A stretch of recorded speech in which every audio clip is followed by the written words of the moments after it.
There are places that live in your head long before you ever set foot in them. Places built from whispers, headlines, and grainy news footage. Iran, for me, was one of those places. A name that conjures a very specific, often grim set of images. But I've learned time and again that the world you see on a screen is rarely the world as it is.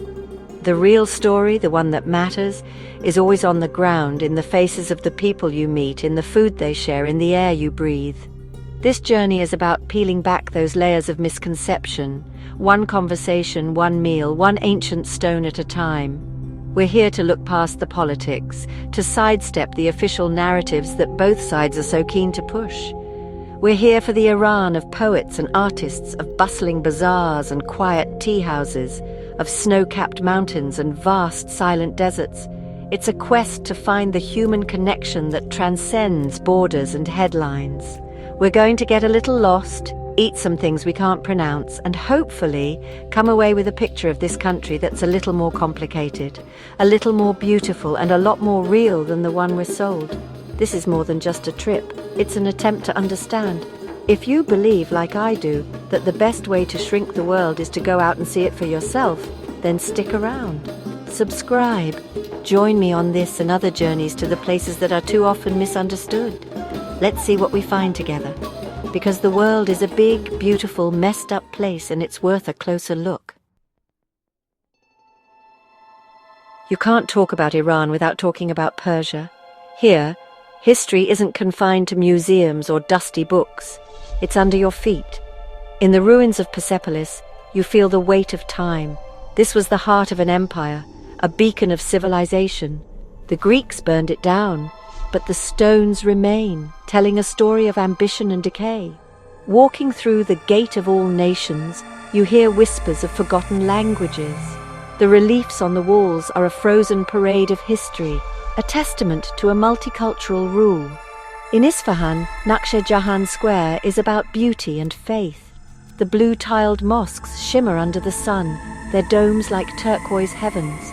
Inside, the tilework is dizzying, a symphony in blue and gold. It's a form of prayer, a manifestation of faith. The Ali Kapu Palace overlooks the square, a reflection of paradise on earth.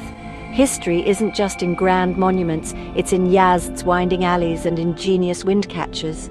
The Zoroastrian towers of silence remind us of the diversity of belief. Iran's heritage is a sprawling, fascinating tapestry.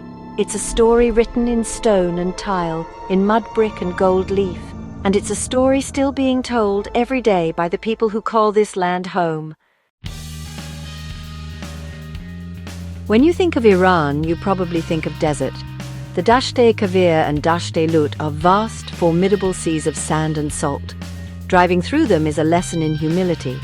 The landscape is immense, the silence absolute. But Iran is more than desert. Drive north from Tehran and you're in a different world. The Alborz Mountains, their peaks capped with snow, change the palette from brown to green, descend towards the Caspian Sea, and everything changes again.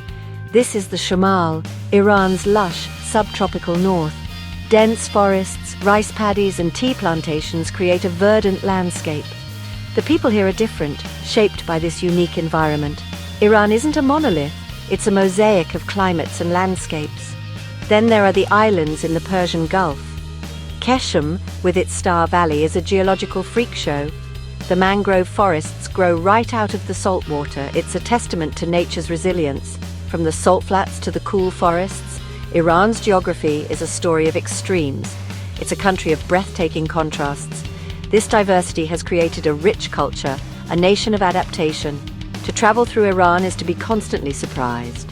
Just when you think you have it figured out, it changes. It's a country that defies easy categorization. The land itself is as complex and beautiful as its history. It demands your attention and rewards it with unforgettable sights. Let's be blunt. The official image of Iran is stern and unsmiling. But the moment you step off the plane, that facade crumbles. What you find is a culture of profound hospitality. It's called tarof, a dance of politeness and humility. A shopkeeper will refuse your money. A taxi driver will say the ride is free. It's a gesture, a sign of respect. Underneath is genuine warmth, a desire to welcome the stranger. In a country portrayed as hostile, this kindness is a powerful rebuttal. You'll be stopped on the street with a genuine smile. They're proud of their country and happy you've come to see it. And then comes the invitation. Come, have tea with my family. To a Westerner it can feel strange, but they want nothing. It's a connection. Accept an invitation and you'll see the real Iran. Not the Iran of the mullahs, but the Iran of the living rooms and dinner tables. You'll be plied with tea and food, meet grandmothers and curious children. The conversation will turn to politics, but not as you expect. People share their frustrations and hopes. The regime and the people are very different. In a family home, you hear the diversity of opinion. Your presence is a source of validation. It's a sign not everyone believes the headlines. You'll eat the best meal of your trip in a small apartment. This is the unofficial truth of Iran. It's found in small human moments. To understand a culture, you have to eat its food. In Iran, the food tells a rich story. It's a cuisine built on subtlety, on the mingling of flavors. The heart of Persian cuisine is the koresht, or stew. Dishes like gourmet sabzi and fezenjan take time and patience. They are the product of a culture that values slowing down. And then there's the rice. In Iran, rice is an art form. The goal is tahdig, the crispy golden crust. It's the prized portion everyone wants. The kebab is king of the street. Juicy lamb, tender chicken and kubider are cooked over hot coals. The bazaars are a sensory overload. Piles of dates, spices and pistachios create a vibrant testament to the land's bounty. Art is everywhere, woven into daily life. Persian carpets, calligraphy and miniature paintings tell stories. Tehran's contemporary art scene is buzzing with energy. From fezenjan to carpet weaving, Iran celebrates beauty. It's a place that feeds the soul and the body with elegance and passion. Let's talk about it. Is it safe? It's the number one question. The headlines paint a picture of a dangerous place, but the reality is different.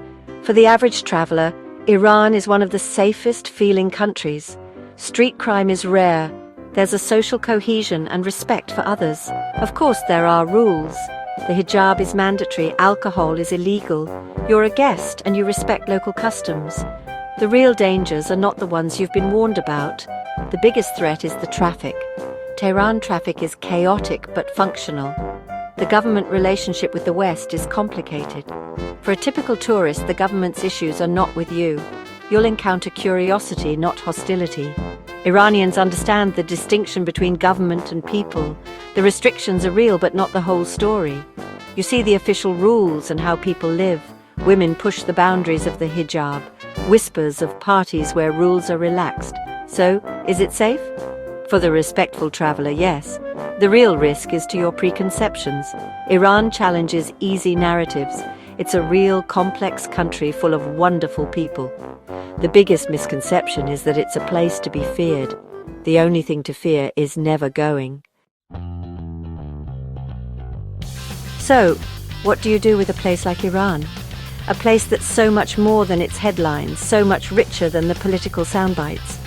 You try to be honest about it. You acknowledge the complexities, the contradictions, the things that make you uncomfortable, and you celebrate the beauty, the kindness, and the humanity that you find in abundance. Iran isn't a country you can sum up in a neat little package. It's a place that gets under your skin, that challenges you, and ultimately that rewards you in ways you never expected. The food, the history, the landscapes, they're all incredible, but it's the people you'll remember.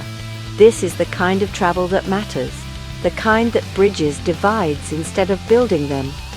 If this journey has sparked something in you, a curiosity to look beyond the obvious, then I hope you'll subscribe and stick with us. We're going to keep going to the places that are hard to understand, to have the conversations that need to be had, and to eat the food that tells the real story. There's a whole world out there waiting to be discovered, and we've only just scratched the surface. Thank you for coming along, for watching, for being open to seeing a different side of a story you thought you knew. Your support makes these journeys possible. Remember that behind every headline is a human being. Behind every wall is a dinner table. And the world is always, always more interesting up close. Go see it for yourself.